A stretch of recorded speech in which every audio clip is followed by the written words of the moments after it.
You're listening to the Wrigleyville Nation podcast. Season ticket holders and lifelong fans with neighborhood ties discuss Cubs news and neighborhood happenings. Here's your hosts, Jeremy and Pat.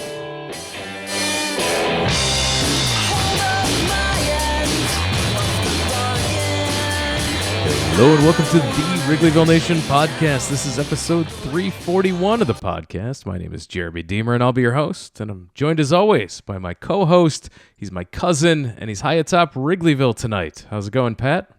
It's going pretty well. It's a beautiful day in Wrigleyville, at least until the Cubs come back later this week and it gets cold. But it is, for now, while they're on the road, it's great.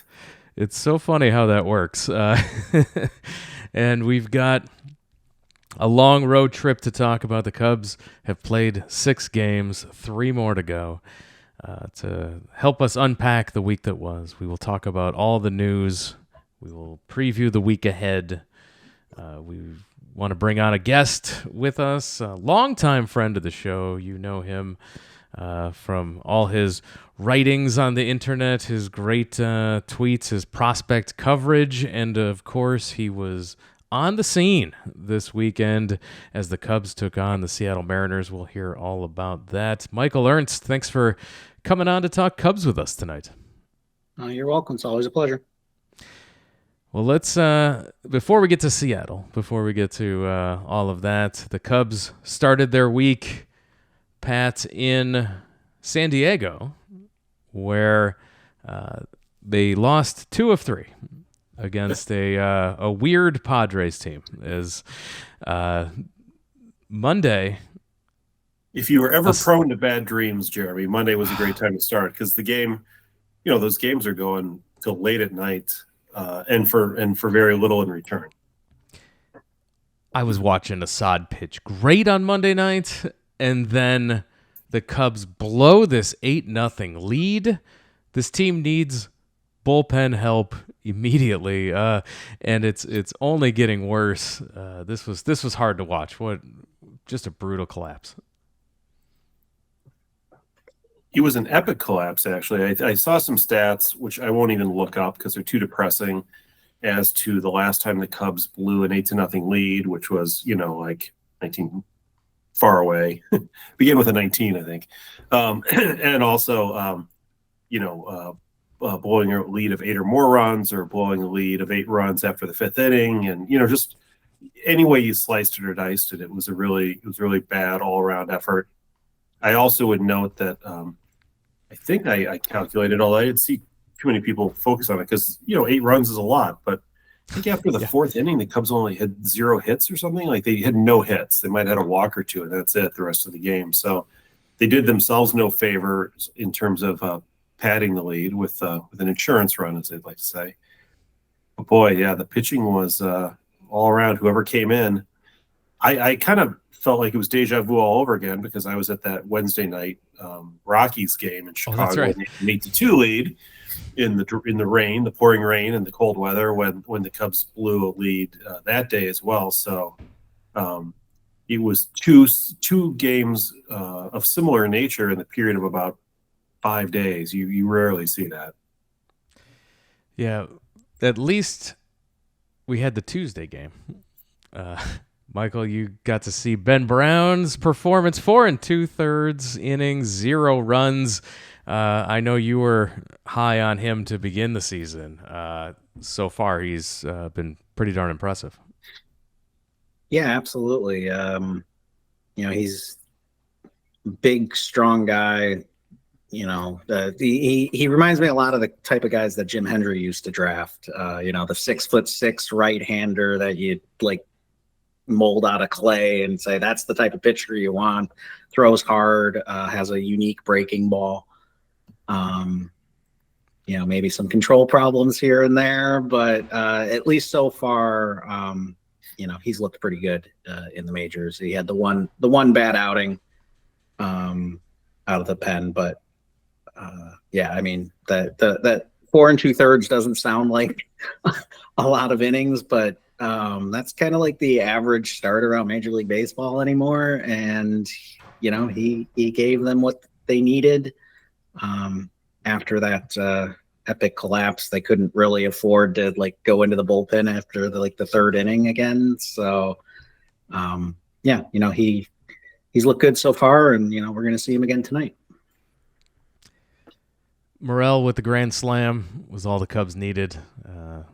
They got their victory, which brought us to the Wednesday game, where Michael Busch hit a home run off Dylan Cease, and that has started the story of the week, and that is, of course, the performance of Michael Busch. We'll get there. We'll cap off just this recap here before we get to Michael Busch. Before we get to that, the positives, I do want to sit on one of the negatives for a second and get your opinion, both of your opinions. We'll start with Michael first on Kyle Hendricks. Watching Hendricks get destroyed here, 7 earned runs on 9 hits. Are you concerned that Hendricks is washed at this point? At least from my perspective, I'm not. You can never feel too comfortable with a guy like Kyle Hendricks because he has no margin for error. And that's kind of what we're seeing right now. The command isn't there, and he's not executing the secondary pitches very crisply. It doesn't seem like to me. The changeup and the curveball and that, he doesn't seem to be getting a lot of swings and misses right now. So that's likely a little mechanical tweak or something that they need to make. Maybe he's releasing the ball a little short or a little long, that sort of thing. But the thing we've seen when Hendricks has really struggled, it's generally been when his velocity drops. That has not been the case this year. He's throwing the same velocity he threw last year.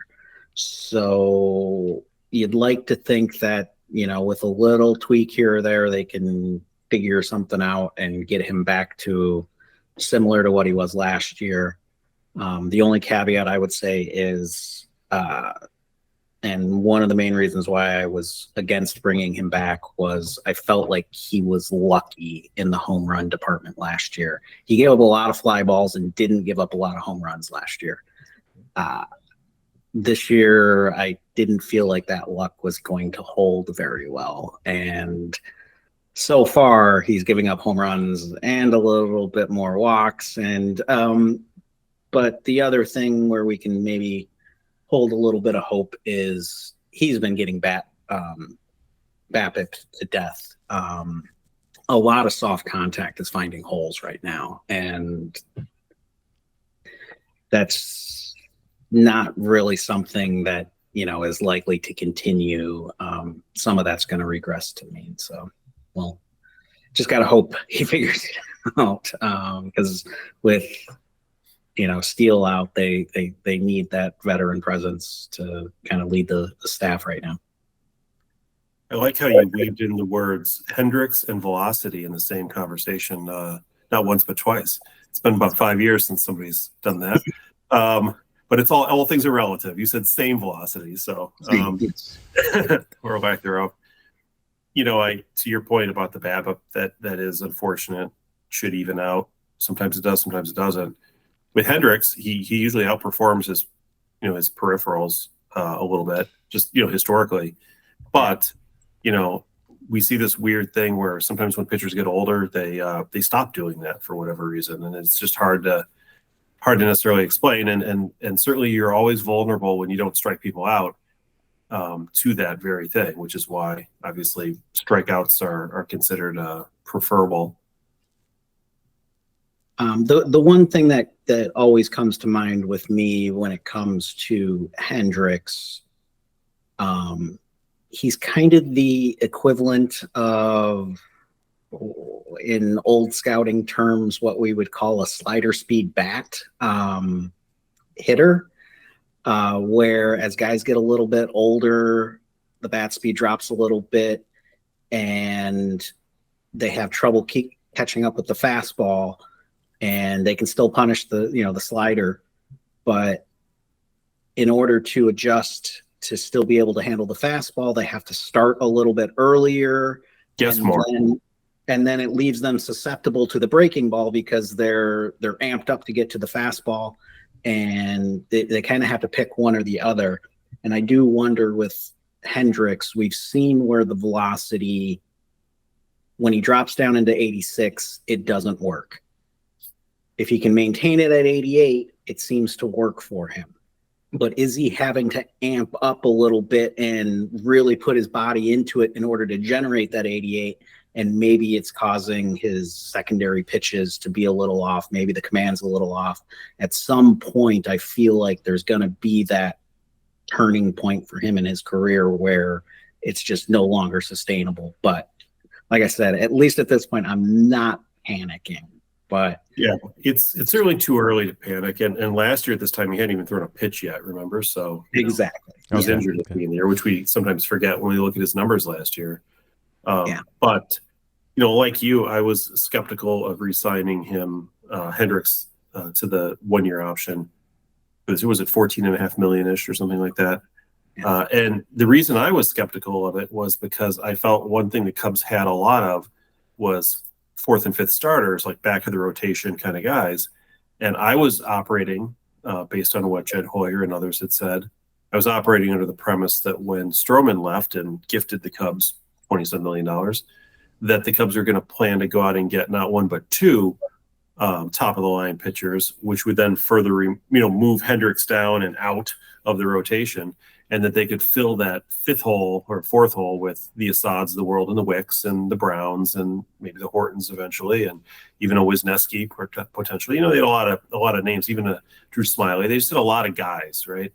And I guess when they signed Imanaga, that even more powerfully showed me that, that's exactly what they can do now, because they got him so cheap, basically for Hendricks kind of money. So now they can go out and they can buy a pitcher for Stroman money, right? 20-some million. They did not, of course. And I guess the sort of the cruel irony of all this is that nobody else did either. And so a guy like Jordan Montgomery ended up going for peanuts, basically for just a couple million more than they could have had Hendricks for 1 year.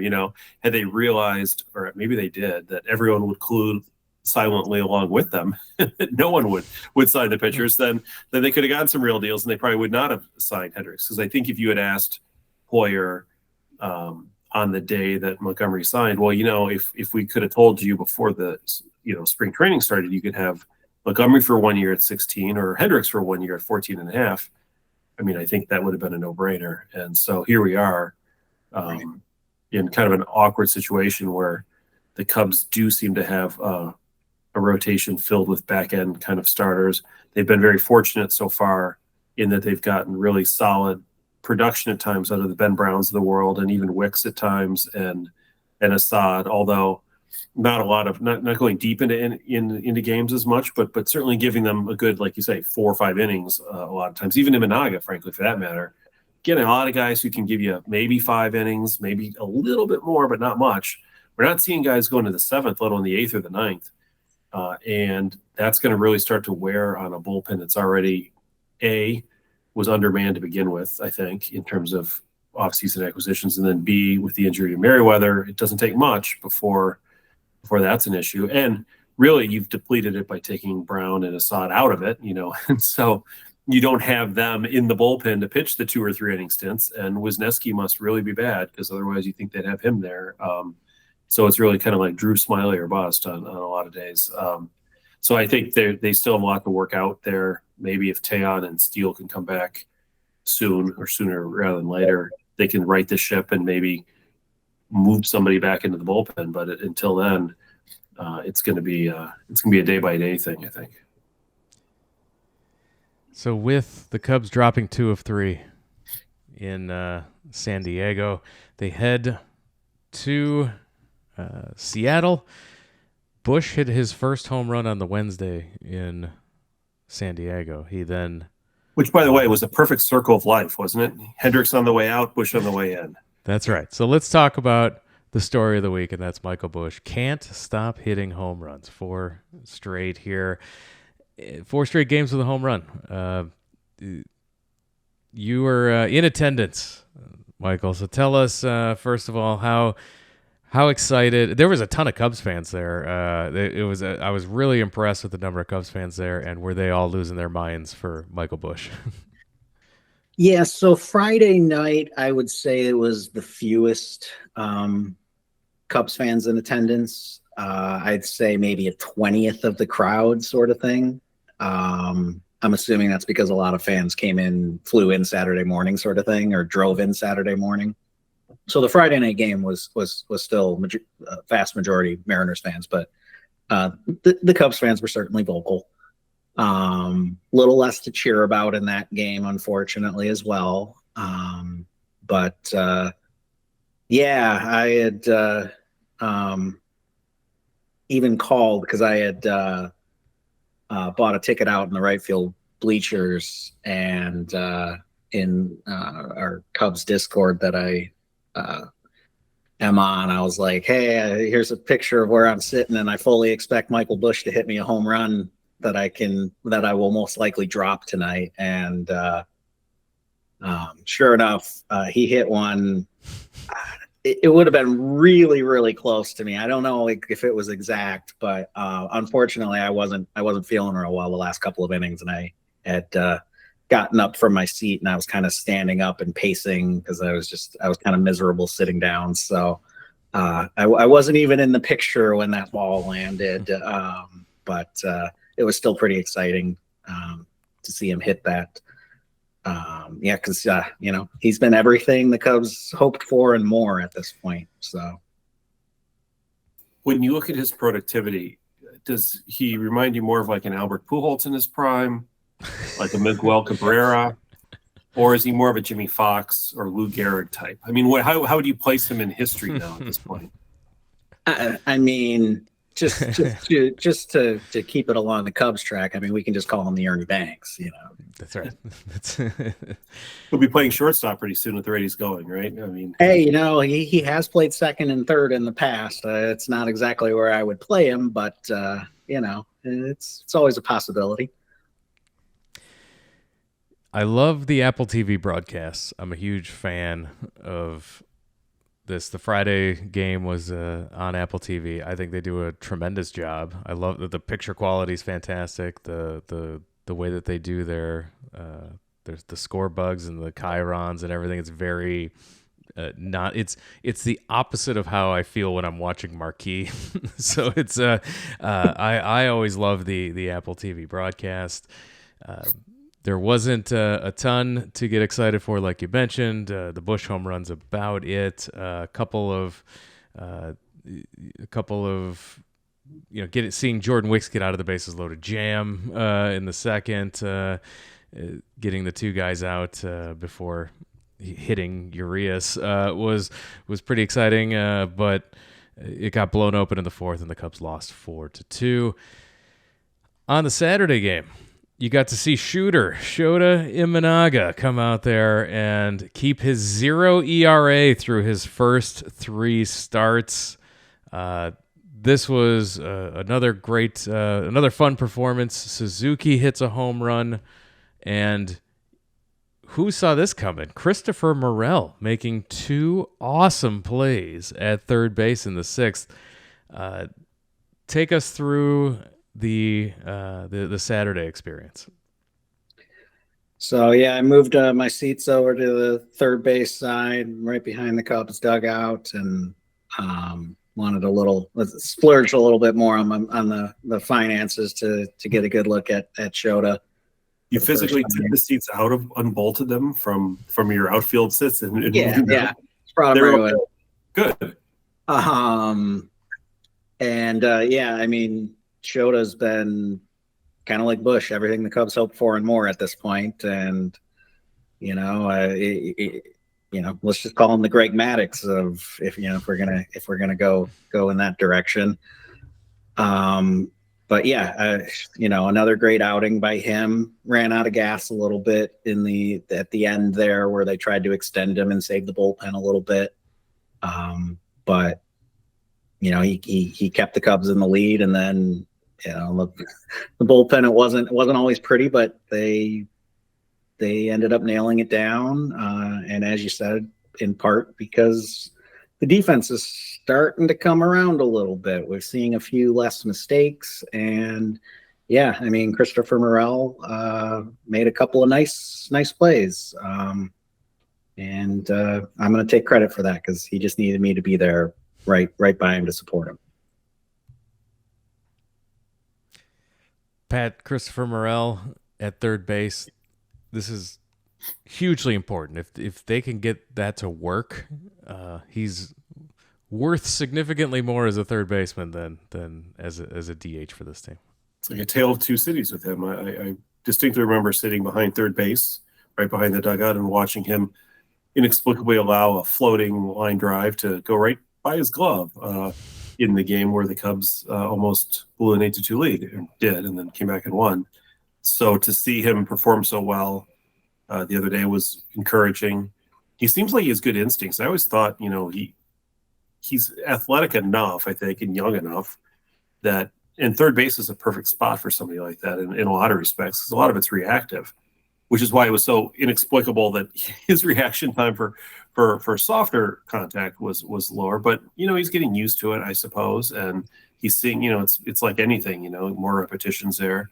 If he can get those, if he can limit the number of Sean Dunston like throws to first base, where he throws it 400 miles an hour into the seats, and can focus on just getting it to first, then that would be great. I mean, even on the one where he dove and threw to first, he must have thrown that thing like 200 miles an hour. It's like a cannon came off his arm. And that's the only way he got the out. That's just a throw that a lot of guys can't make, right? So he's got something you can't teach, which is that kind of innate, strength and quickness, which is good if he can learn the things that you can learn, and I think he might be a passable third baseman, especially if he's hitting really well. I mean, it's all a sliding scale, but he's hitting anywhere near where we've seen him in the last year and a half, then knock on wood, we're good for another week here. But we'll see. I think it's gonna be a work in progress, and there'll probably be some more mishaps, along the way. But it's a position where there are a lot of mishaps anyway from third baseman, so it's not the end of the world as long as he can ideally minimize it and not do it in big situations. I know you can't really call your errors, but that would be nice. And we'll see where it takes us. Well, I think that the two plays that I think have made the Cubs fans doubt the most are the two line drives that he dropped early on in the season. And I'm sorry, but that's the sort of thing that line drive, like you say, Hendricks velocity, by the way. Right. A good high school player makes those plays. That's not something that Christopher Morel has forgotten how to do and is incapable of doing. It's a fluke. It's not something that is a going concern that he's just not going to be able to catch. He probably just needs to see an eye doctor to get his depth perception fixed. I mean, yeah, who knows what, but I that's the sort of thing I'm not concerned with. It's really just the throwing. And even this weekend, one of the nice plays he made, the throw that he finished it off with bounced like 10 feet in front of Michael Busch. That was a scary one-hop throw. Made a nice dig on it. But, I mean, honestly, if Michael Busch proves to be a good first baseman, or if eventually Cody Bellinger moves there, we know he's a good first baseman.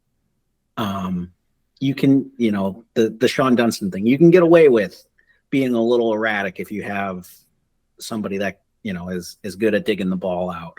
Well, and that's a concern, though, right? Like, Busch has not been perceived as a good defensive first baseman. He's never really played there. I mean, it's a new first base is newer to Michael Busch than third base is to Christopher Morel, to be honest with you. That's crazy. This is a great place to learn a new position, I say. Right. Why not? But I mean, honestly, the bounce throw is something that I think can actually work for Morel.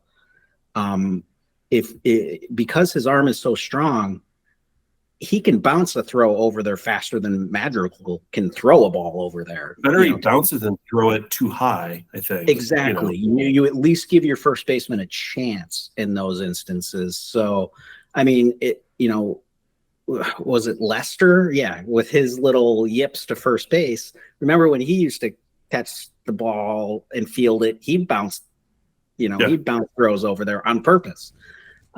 So that's actually something that's been in the back of my mind for a while with Christopher Morel, that to me, I would encourage him, aim at his feet. And, if it's scatter shots a little high, it's still catchable. If it's scatter shots a little low, you got enough velo on that throw to still give your first baseman a chance. And I was relieved to see that Busch was able to pick that cleanly, because there was a throw in the Rangers game, that first series. It might have been Nico Horner got charged with an error where it was a clean one hop throw to first, and Busch didn't catch it, right? There was a play this weekend. I can't remember which game, and I want to say it was a Swanson throw or maybe a Nico throw. There wasn't even a bounce. It was just like Christopher Morel dropping those line drives. Busch just simply missed the ball. It bounced right off of his glove. It was like ankle high, but it didn't bounce or anything. He just missed it. Just tired from running the bases, I guess. Yeah, those home run jogs are taxing. But now's the time to figure it out, right? You've got to figure out if Morel can play third, and you got to figure out if Busch can play first, right? Because we know Bellinger can, and if PCA ends up knocking at the door and he's forced to come up, then Bellinger's got to go. If PCA takes time, or God forbid busts, they need a fallback plan, with Bellinger in center and Busch at first. And I have higher hopes for Busch at first base than I would for somebody like Matt Mervis, for instance. Right. Mervis to me has always been a little bit more of a DH. I had hopes for Mervis when he was in the lower levels, but as he's kind of moved up, he's gotten bigger and stiffer, and the first base defense is not adequate. Isn't it great, though, by the way, just as an aside, both for Busch and for Morel, the fact that the National League has a DH really benefits the Cubs right now, because, you can afford to give those guys, without giving them a day off, keep the bat in the lineup while still putting a better option defensively and at either of those positions. Absolutely. And, to me, with the prospect projections, the three guys that aren't here that I fully expect to be with the Cubs within the next year and not be traded to actually be a part of the core are PCA, Shaw, and Casey. And in order to kind of make that all work, we need PCA in center. We need Bellinger at first. We need Busch to kind of be a DH, but also maybe still give you some time at second base, possibly. And you kind of need Morel to be able to handle third base at least part of the time, and then that frees you up with Shaw, and Casey can kind of move in between the corner outfields and DH, and you can make it all work if there's enough positional versatility there. But if you have somebody like Morel, who's your cleanup hitter, and he can only DH, that really strangles your opportunities with everybody else. So, like you said, this is the time right now. Figure it out with Busch and Morel while there's plenty of at-bats to go around. And look at the bright side. Unlike Rafael Devers from the Red Sox, who is the Red Sox cleanup hitter, Morel hasn't murdered any of his own teammates yet by running into them like Devers did today with O'Neill in the outfield. I missed that one, apparently. Well, it's for those of you out there, today's Patriots Day, for those of you who have not lived or spent time in Boston, which means there's a game that starts at 11 a.m. Eastern time, this one time every year. And it was an interesting sight to see Devers running the outfield, and O'Neill was coming in, and he clocked him, and blood was coming off O'Neill's head. He was rough. It's not Joe Theismann bad, but if you want to watch the video, I'm sure it'll be on Twitter or somewhere. And, I think I can skip that. I don't need to see the blood. So I do like the fact that the Cubs have better communication amongst their players, even if, so that's not the issue. Yeah, there was that wall collision in Seattle with the Seattle left fielder yesterday. That was That scary. was scary enough because, I mean, I was sitting at third base. I heard him hit the wall. He was going full speed. That was a little scary. We saw on the Sunday game Assad pitching against Luis Castillo, and Assad looked good until giving up the 2-run homer to Polanco in the 6th. The Cubs were able to hold on to their 3-2 lead again. The offense coming from Michael Busch and getting out of the bases loaded, 1 out in the 8th inning. Huge double play, and then Alzolay comes in to get the pickoff after a review for it had to be extremely frustrating for the Mariners fans, but completely satisfying to be cheering on for the call to get reversed, Michael. Absolutely, and there was more Cubs fans for the Saturday and Sunday games. The Saturday game was definitely the one where it was a sizable Cubs faction there.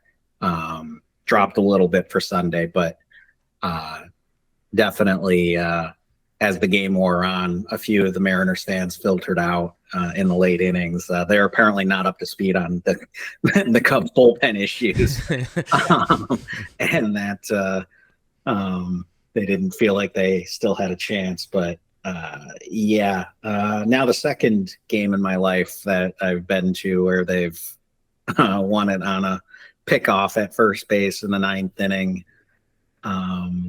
But yeah, that was certainly exciting, and I think that's both times it's happened actually too. So lucky you. I'm sorry. I think that's the 2 times it's happened. Oh, cool. Yeah. It was back in 2003 in that first Yankees series when they visited. Right.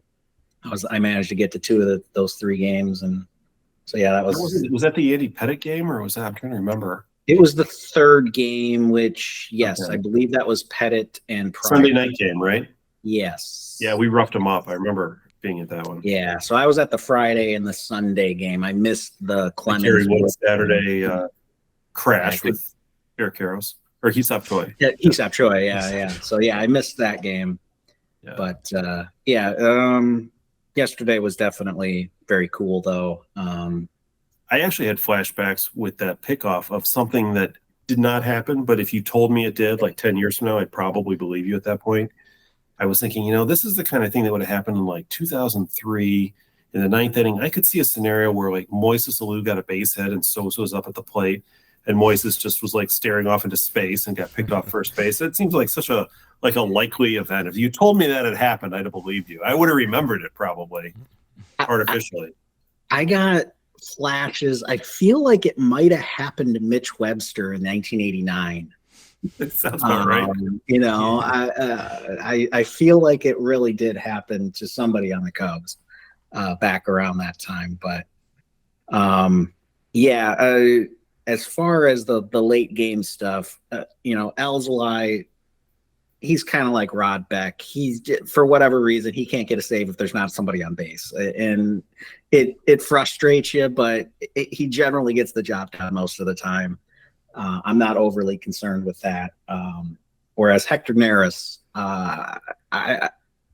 he didn't look right in spring training. Hasn't looked right for the first couple of weeks here. There's got to be at least some level of concern growing within the Cubs there, but they did show an awful lot of confidence in him.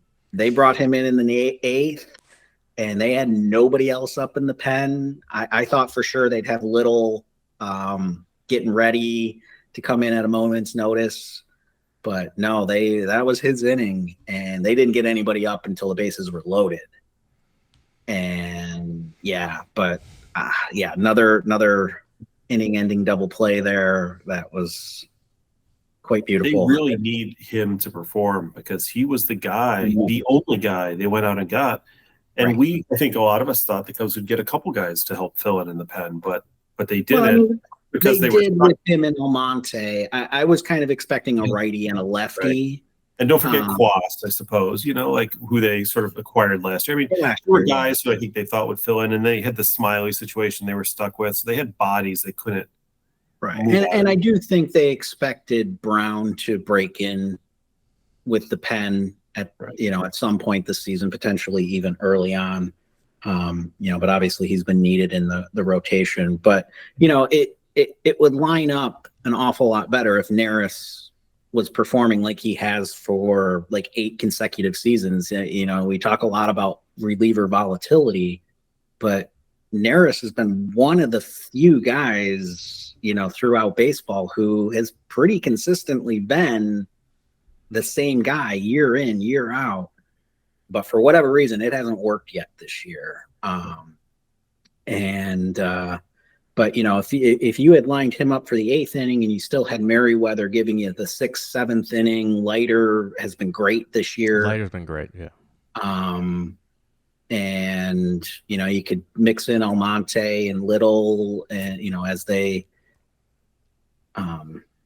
performed well or not. But yeah, I mean, Neris not being himself and Merriweather being down, it has thrown the whole thing out of whack, and everybody's kind of in roles that they're not suited for right now. And there's a couple of guys struggling, and it's definitely a concern. But I think the plan will be Brown starts tonight. Tyon is supposed to be back later this week, and so I think that will shift Brown into the pen. That'll give them a little more length, a little more swing and miss, a little more velocity. And whether or not he actually shifts into a kind of a late inning role, or if he's just the stopper that they can turn to, after somebody gives you 5 good innings, if he can come in and this kind of be Merriweather, where he gets you through the 6th and the 7th a lot. That would be a huge boost out there. Yeah, I mean, it's been frustrating the last several years with the construction of the Cubs bullpen. It's had to rely quite a bit on sort of reclamation projects and older veterans. And it feels like most teams, probably all teams except for us and maybe like that's the White Sox or somebody terrible, have always managed to cobble together at least 2 or 3 homegrown young players who throw really hard and do a good job. But for failed starter Albert Alzolay in the bullpen, the Cubs have really been snake bit by that. I mean, they had the Cody Hoyer situation. Remember Brandon Hughes? I mean, back in 2022, he looked like he was going to be that guy that Leiter is now. Ethan Roberts was looking good before he went down. Ben Leeper is on his 3rd Tommy John surgery. He was looking good in AAA. Obviously, all of the problems that Braylon Marquez had, over the last few years. It's been a frustrating aspect, I'm sure, for the Cubs because, the one stat that I think is really telling that's kind of been out, that I think has been overlooked a little bit is, a lot of talk about the Cubs have a lot of pitchers that pitch to contact and don't throw hard, and they've been relying on the defense. And last year they had the lowest average velocity of all pitching staffs in the major leagues. Iowa had the highest average velocity of any team in the minor leagues, any team. But we've had a lot of trouble, especially with the relievers, keeping them healthy and getting them to throw enough strikes where it will translate to the majors. And I'm sure the Cubs have been hoping and expecting some of those guys to make that step, and so far nobody's really established themselves yet. It's really been going on since like the year after the World Series, maybe since 2018 or so. I mean, I can think back just off the top of my head, like there's like the Rowan Wick, he was the setup man and then he disappeared. Brad Weeks, remember, he came up and he was great, got hurt, he was good, and then just kind of fell off. It's like these guys who every time you think, we've got a guy in his 20s who is going to be a solid bullpen guy for the next 5 years, and they just fall so fast. Right. And then like they've had like traded to the Yankees in exchange for was it Yankees? No. Who did we trade for Wisniewski? Wisniewski was in the Rizzo deal. No. No. It was beginning with an O. what was that guy's name? Had a great first half. Efros. Efros. That's right. It was Efros, who also, by the way, after we traded him, got hurt. So he would have got hurt anyway. Right. It turns Exactly. out. But, Efros was like lights out. Remember? And at the deadline when they traded him, it's like, It was like he had years of control after he was in his 20s, and we're thinking, that's an odd trade. Well, and then the weird thing is the Cubs have kept all of their starting pitchers healthy for the most part. The starters have stayed healthy, but the relievers, they've just had a lot of trouble with. Or at least their arms are healthy. Their legs sometimes give out, but their arms have been healthy. So, the thing I've been trying to put out there on Twitter with all of this is, hey, we knew what this Cubs team was looking to do. We're trying to get somebody like Christopher Morel to play a position. We're counting on a young guy like Michael Busch at first base. We're planning on PCA at some point going in and taking over in center field. We're expecting Miguel Amaya to supplant Gomes at some point during the season. We're counting on Jordan Wicks. We're counting on, a first-year guy in Imanaga. In order for all of these things to, for the Cubs to be who we hope they can be, it's relying on a lot of unproven talent. And the same thing is the case in the bullpen, where we need Little, we need Brown, we need Palencia, we need at least a couple of these guys to step up. It's happening on the position player side with Busch so far, and Morel's been hitting. It's worked fairly well in the rotation with Imanaga, and Wicks has been up and down a little bit, but he's at least showing pretty well. And Brown had one nice start, but it hasn't really clicked in the bullpen yet. And, the Cubs were patching things together with the intention that their prospects are going to step up. And that's still going to be the case. Whether Neris figures things out, whether Merriweather comes back healthy, whatever the case, it's Little, it's Brown, it's Palencia, it's Wisniewski, it's whoever. They need 2 or 3 guys to step up, and that is the plan. And 3 weeks into the season is not, right. Especially when you're dealing with young players, you need to give them more time. Yeah, and one of the frustrations I think for Cubs fans is that we watched this last year. The bullpen just took a while to put together, and by the time they did, they were really behind the 8 ball in a lot of ways. But right, the Palencias of the world, somebody like that needs to be what they were hoping Manny Rodriguez would be a couple years ago. And it's just this continuous cycle of like, who's the Braylon Marquez? Right. They just haven't caught on yet, and they just need a couple of these guys to click. Yeah. While injuries have caused all kinds of shifts in the bullpen and starting rotation, we now have to see how injuries are going to affect the lineup as Seiya Suzuki is hurt. The Cubs place Suzuki on the 10-day IL with a right oblique strain. Suzuki missed 6 weeks when he sustained a left oblique strain during spring training last year. So may not be quick. Obliques are always tough, and they nag as when they do come back. So it's good. That's a tough loss. Suzuki was playing so well for this team and such a huge part of this lineup.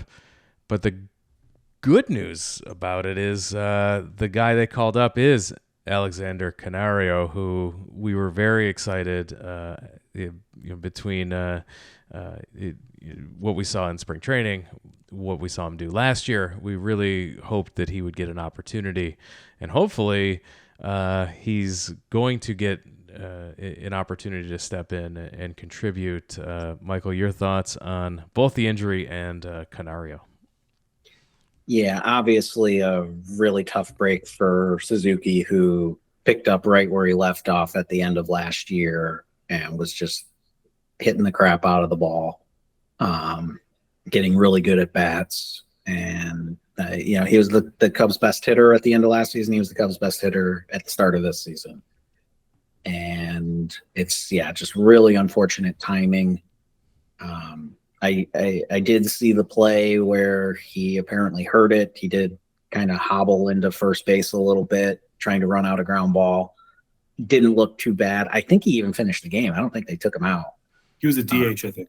He was the DH that game. You're right. Yeah. So yeah, but he did finish the game. You're right. I mean, yeah. It's stuck in the back of my mind a little bit, but it wasn't like red flags or anything. So I'm hoping this is a very mild oblique strain, and we're looking more at 2 or 3 weeks as opposed to the 5 or 6 that we had last year. But to your point, just let it rest. You cannot let that injury nag with him. And yeah, it gives Alexander Canario an opportunity.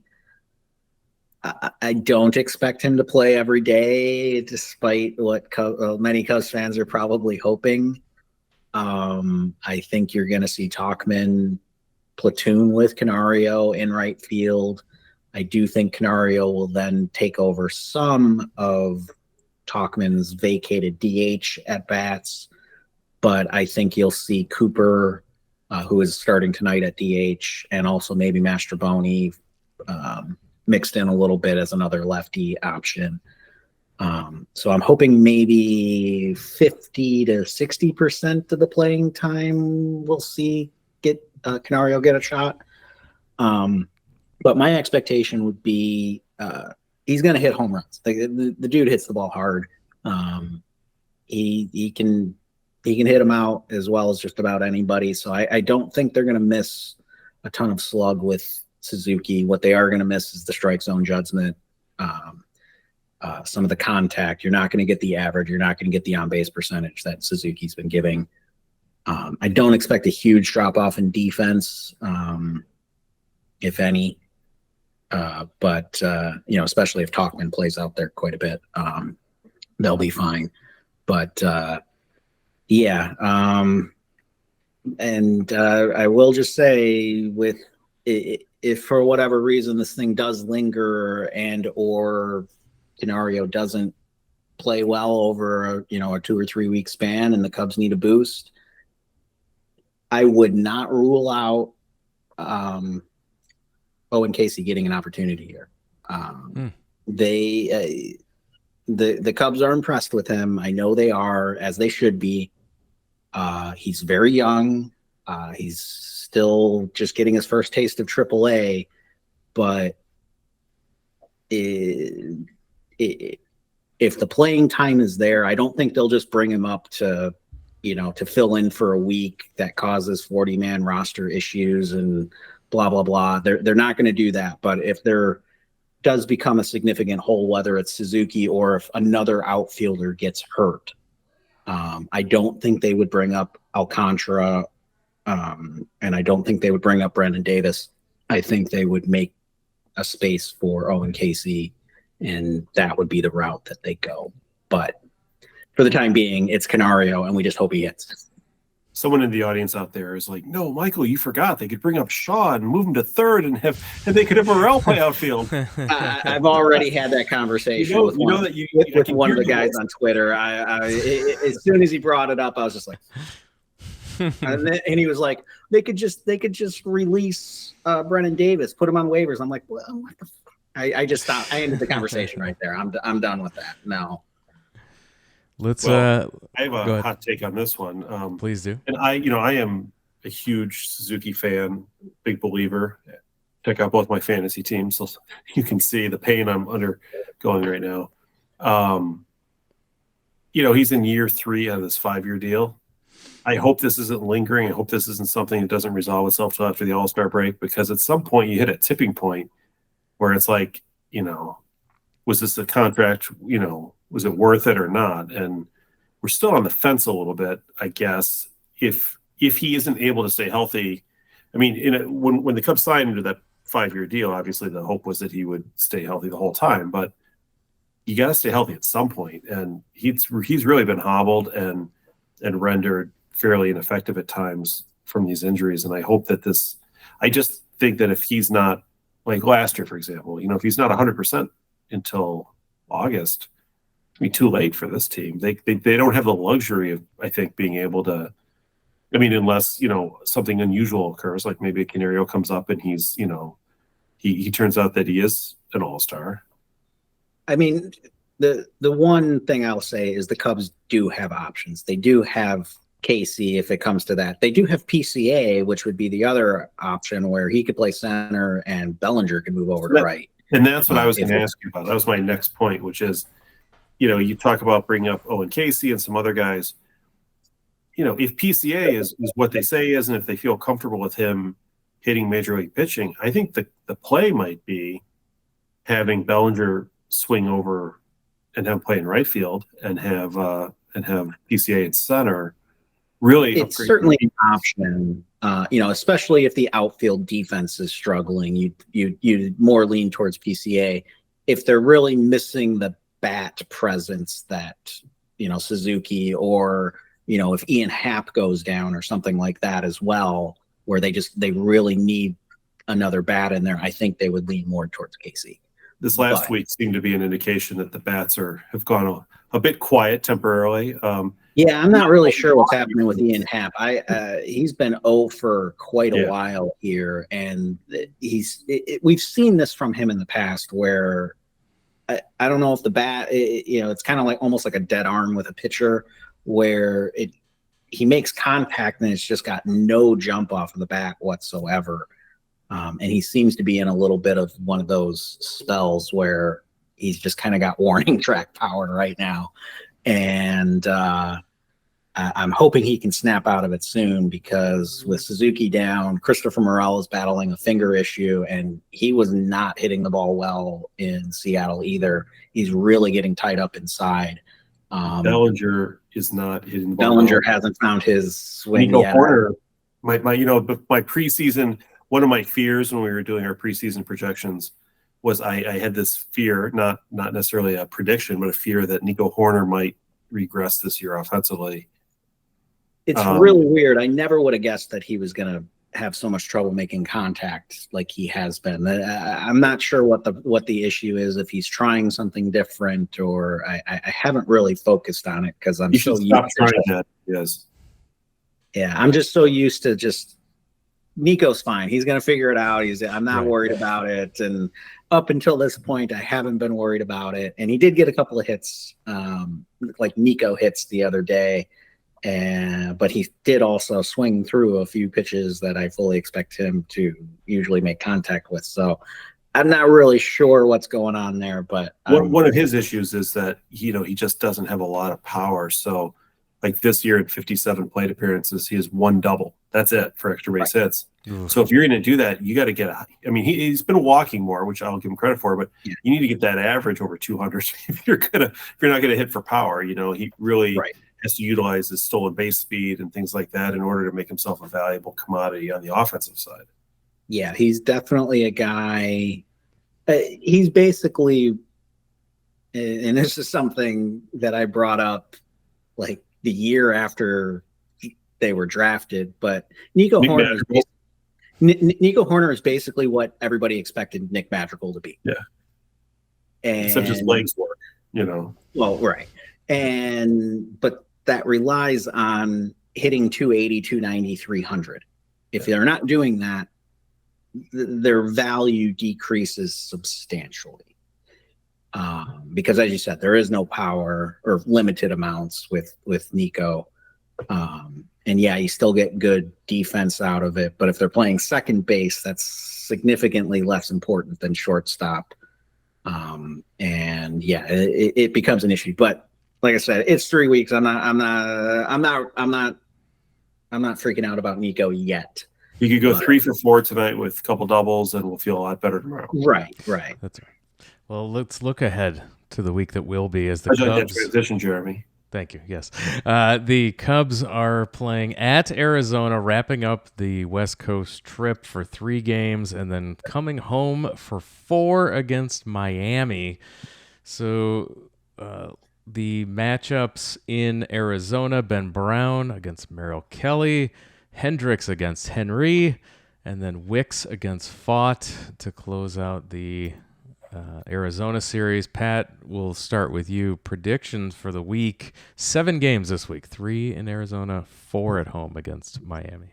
So as you know, last week I underperformed a little. I predicted the Cubs would go 2-4, and boy, it sure was looking like they might for a while there when they were 1-3. But they were able to do something I didn't think they would do, which was beat Luis Castillo in that last game. You know, he had a little bit of a rough start, but as in typical Cub fashion, I was expecting him to throw a gem on Sunday and send us home 2-4. But luckily that didn't happen. But my concern last week was the pitching matchups really didn't favor the Cubs in but more than maybe one game, you know, clearly favor the Cubs. And in a couple games, it clearly was not favorable. This week's a little bit different. The Cubs are playing a Miami team at home, which is nice, but a Miami team that's suffered quite a few injuries themselves, especially among its pitching staff. So I'm a little bit more bullish. I'm a little nervous about Arizona as Arizona seems to, I don't want to say snake bit because of course I don't want to give them more credit than the Diamondbacks deserve, but it's been rough there, but I think the Cubs bats are due to kind of come around a little bit. I'm really a believer in things equaling out in baseball in general, and it doesn't always happen week to week, but why not? It'd be nice to have a good week. So I'm gonna go with a 4-3 record this week. I think Cubs right themselves. If everything goes really well, I think they could do better than that, especially against Miami. If they could somehow win 2 out of 3, go against Arizona, then I think they're in really good shape. But I think realistically 4-3 would be a solid week for this team. Michael, what do you think? I haven't examined it real close, so I'm going to be a little off the cuff here, but screw it. They're going to go 5-2. 5-2. I love it. 5-2. Where they're going to figure it out. The bullpen's a little thin right now, but I just have this feeling that they're going to keep it together for a little bit here, and then the real tipping point of are enough guys going to be healthy or figure it out is probably going to come a couple of weeks from now. That's when I think when we get into May, I think is where the decisions will come. Yeah, I think they take 1 in Arizona, but then are able to beat up on Miami pretty well, and I think this is a 4-3 week for the Cubs. And last question for me here before we get into our Cubs 1984 history segment, and then we'll wrap it up and call it a podcast. Michael, I wanted to get your thoughts on the looking at the what you saw live. What was your any takeaway, anything that jumped out at you as something surprising, something that maybe we didn't see on the broadcast, anything that from the live experience that you wanted to share with us?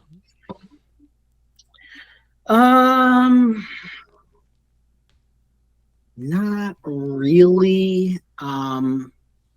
I would say that the one thing that crept into that was tingling at the back of my mind a little bit as Seattle stole a base on the Cubs over the weekend. Yan Gomes is not throwing the ball well. He didn't throw the ball well last year. He is really not throwing the ball well this year. Miguel Amaya is okay-ish. I don't know that his arm ever fully recovered from his injury when he was in the minors. We haven't gotten into the divisional games yet. And the NL Central is very young, very athletic, very speedy. With a lot of teams. I am a little concerned that we head into like a 3-game series with the Reds and they're going to steal 12, 13 bases and just run rampant each Good game. Call out. Yeah. That is one of the things that I definitely have some concern about, that as we've been playing AL teams that don't necessarily know much and probably rely more on station-to-station baseball. I think I'm worried we head into those young teams that we're gonna see some frustrating baseball. All right, Pat, tell us about what was going on 40 years ago. This season, as we do the podcast every single week, we are celebrating the 1984 Cubs season here in the 40th anniversary. Pat, what was going on 40 years ago? I have one quick deviation before I get into 1984. Quick question for you. It's timely, otherwise I wouldn't do this. Since 1885, the Cubs have had 2 pitchers who have thrown multiple no-hitters. One of them was recent pitcher on the 2016 team. You remember who that was? I do. Jake Arrieta. That's right. Do you know who the other one was? Before our time collectively, but it's relevant for today. I do. Michael, you want to take a stab at it? Kenny Holtzman. Yeah. So Kenny Holtzman passed away last night. We found out today, which is sad. He was a Cubs pitcher on those great teams of the late 60s and early 70s. He helped propel the Cubs to 3 World Series championships. Just kidding. The Oakland A's. We traded him to the Oakland A's. He propelled them to 3 World Series championships, was an all-star in back-to-back games, and was fantastic. But he started off with the Cubs. He played his college ball, Jeremy, at University of Illinois. Yeah. So he was sort of a local kid of sorts, and he came up to the Cubs, and he was part of that group. We think a lot, I think, of Fergie Jenkins, in particular, but he was the other sort of one of the other top pitchers on that team. We're talking a guy who was winning 17 to 21 games a year type, throwing a lot of innings and having good ERA. So he was a centerpiece on those Cubs teams. They traded him for a guy named Rick Monday, who went on to have some fame later on. But it was a sad. Who was Rick Monday traded for? Rick Monday was then traded for Bobby Mercer, who was traded for Bill Buckner, or he was traded up for Bill Buckner, maybe. Yeah, something like that. I was trying to connect it back to the '84 team. You might have been. I didn't quite make it there. And then Mercer was traded for Avonda Jesus and Bill Buckner. Then Bill Buckner was traded for Devin Seckersley, and yes. So there's the '84.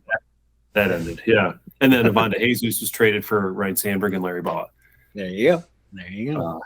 In any event, so our thoughts with Kenny Holtzman's family, Absolutely. A Cub, and a good person to have around. So now moving on to 1984, fast forwarding from the late 60s, early 70s to 1984, we left off last week with the Cubs' first week on the West Coast. They finished up that West Coast trip by dropping the first 2 games to the Dodgers in week 2, but still a 3-4 West Coast trip, which, trust me, back then was considered a success. Oh, sure. The Cubs came home for home opener, April 13th, back in the days when, it was a gentleman's schedule where they didn't start in March. They started the second week of April. So April 13th was the home opener for the Cubs. And the home opener was against a team called the New York Mets. Now, in 1983, just 1 year before, when the Cubs had finished 71 and 91 en route to a 5th place finish in the NL East, which was the division at the time, the New York Mets were able to one up the Cubs by finishing 68 and 94 and finishing in dead last. So this was a matchup of the 2 worst teams from the previous year. And for those of you who aren't familiar with, and nor should you be, I guess, National League alignment in the 1980s, do you know who the 6 teams in the National League East were back then? I do. Yes. Give me throw me one, Jeremy. We'll go every other one here. Pittsburgh Pirates, correct. Michael?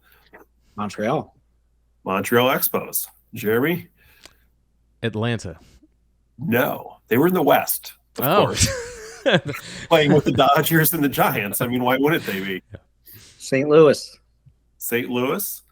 And then the last team was the Philadelphia Phillies, who had won the division in 1983. So in 83, the division went Phillies, Pirates, Expos, Cardinals, Cubs, Mets. And so now here in 1984 for the home opener, The Cubs, before a crowd of 33,434 fans on a glorious Friday afternoon, went up against the Mets and their rookie pitcher. They had a rookie pitcher on that team. His name was Dwight Gooden. Wasn't Doc Gooden yet. He was still Dwight Gooden.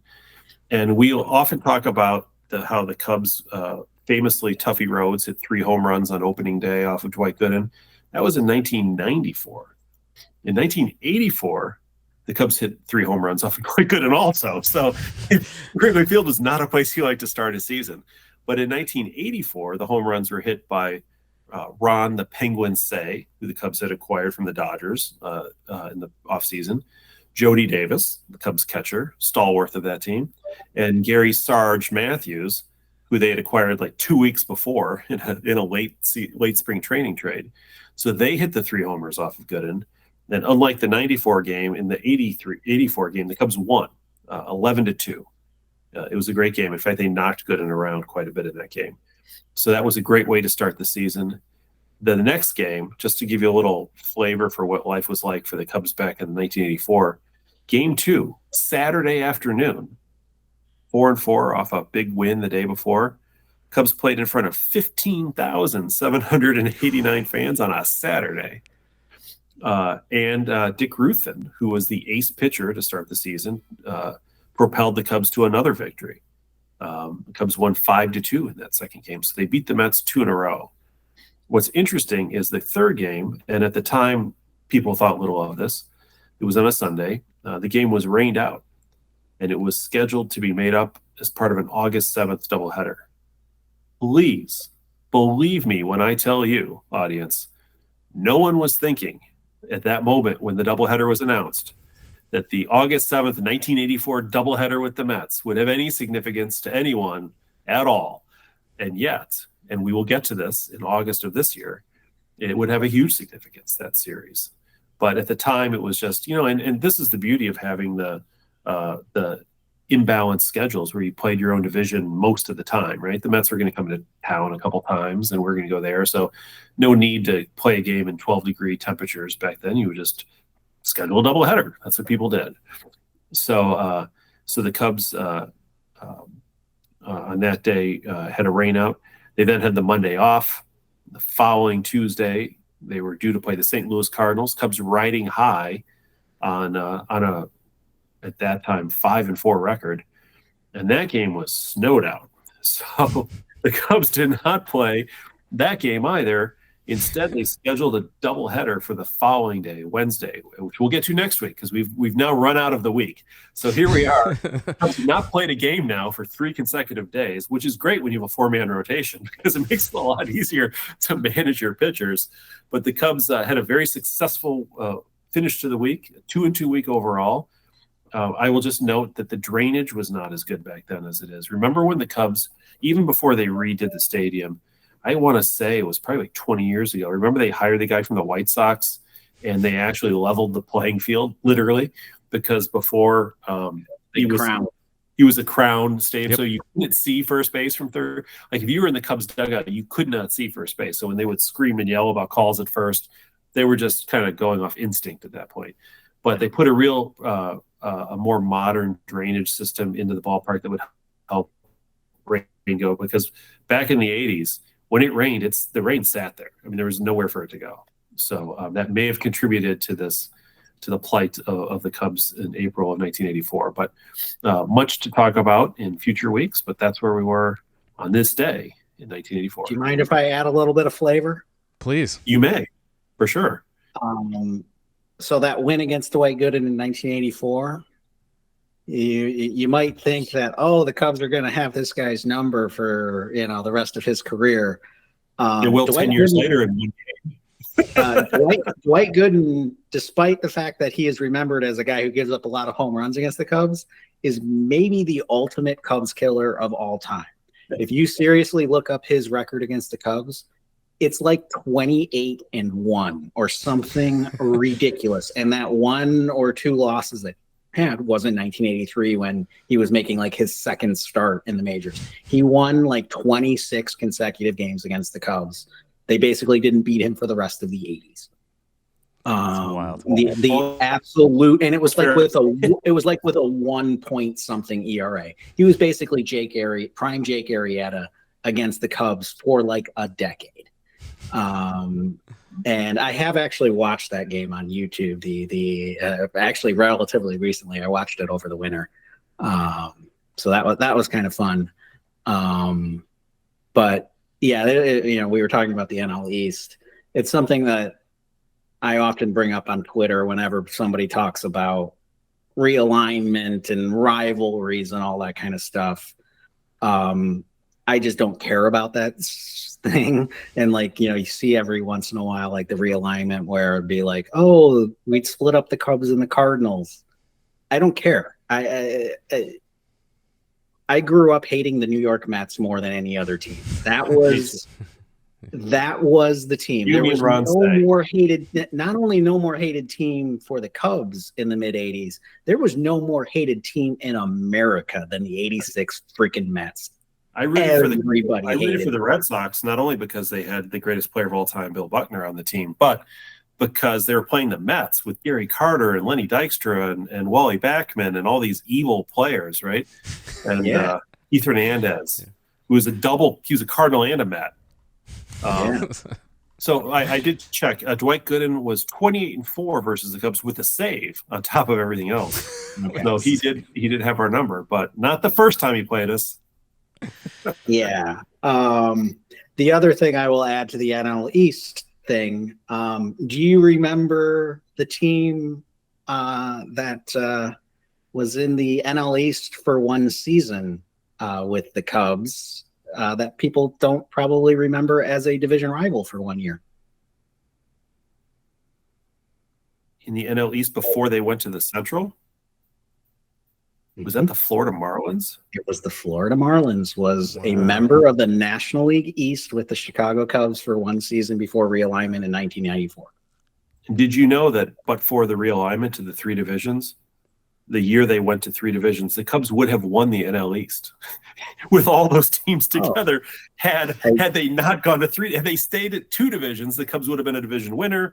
They went to three divisions and the Cubs missed the playoffs. So there you go. Welcome to my life. I did not know that one. That's cool. And Michael, please remind our listeners how they can follow you on X and all these social media platforms. MJ_Ernst, ERNST. And you can follow us on X, Twitter, Threads, Blue Sky, Instagram, all of those places at Wrigleyville Nat. And of course, we ask everyone to go over to our YouTube channel. We're trying to add subscribers there, build up the content there. So go over, search for the Wrigleyville Nation podcast, and give us a subscribe. Helps us work the algorithm so that other Cub fans can find the show. Please continue to spread the word about the podcast as well. And with that, we're going to wrap it up. Again, thanks to Michael Ernst for joining us. Pat, thank you for joining us. Thank you, Jeremy. Thank you, Michael. Thanks again, everyone, for listening, and we'll talk to you again next time.